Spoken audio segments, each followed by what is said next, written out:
जो मुख्य समाचार होते हैं या कोई ऐसी नई बात होती है तो वो बच्चों के सामने शेयर करती है। राष्ट्रगान गाने के बाद वे हम सबको अपनी अपनी कक्षा में जाने की आज्ञा देती है।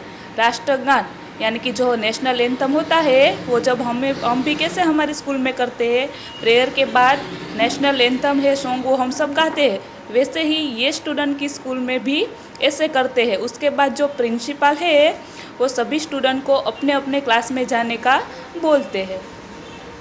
हम सब अपनी कक्षा में जाकर सबसे पहले अपनी कक्षा का अध्यापिका को नमस्कार करते हैं। यानी कि ये जो स्टूडेंट है वो कहते हैं कि प्रार्थना के बाद स्कूल पे जाते क्लास में जाते हैं उसके, तो सबसे पहले कौन आते हैं? अध्यापिका, कक्षा अध्यापिका यानी कि जो उसकी क्लास टीचर होती है वो जाते हैं। जैसे कि आप भी जब स्कूल पे जाते हो तो प्रेयर फिनिश हो जाती है तो फर्स्ट पीरियड कौन लेने आते हैं?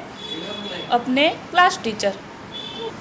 उसी तरह ये स्टूडेंट भी ऐसे कहते हैं कि प्रेयर के बाद जो फर्स्ट हमें पीरियड लेने आती है हमारी कक्षा अध्यापिका यानी कि क्लास टीचर।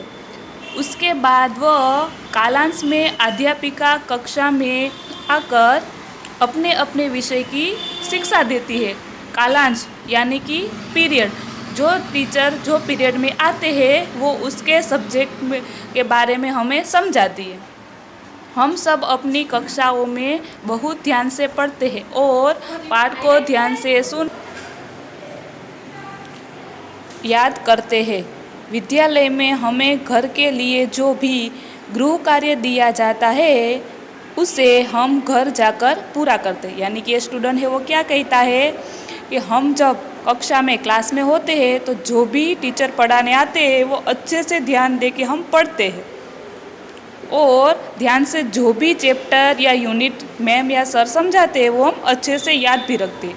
और विद्यालय के बाद जब वो स्टूडेंट घर जाते हैं सभी, तो गृह कार्य यानी कि होमवर्क देते हैं, वो भी हम घर जाके अच्छे से फील करते। तो स्टूडेंट यहाँ पे भी एक स्टूडेंट आपकी तरह उसके स्कूल के बारे में समझाया है कि जो हमारे स्कूल में है उसमें क्या प्रेयर होती है, उसमें प्रिंसिपल होते हैं प्रेजेंट। उसके बाद क्या होता है, हम अपनी अपनी क्लास में जाते हैं, बाद में क्लास टीचर आते हैं, हमें जो जो समझाते हैं सब्जेक्ट वाइज वो हम अच्छे से याद करते हैं और घर पे जाके जो होमवर्क देते हैं वो भी फील करते हैं। तो यहाँ पे जो स्टूडेंट है वो उसके स्कूल के बारे में उसने सब बताया।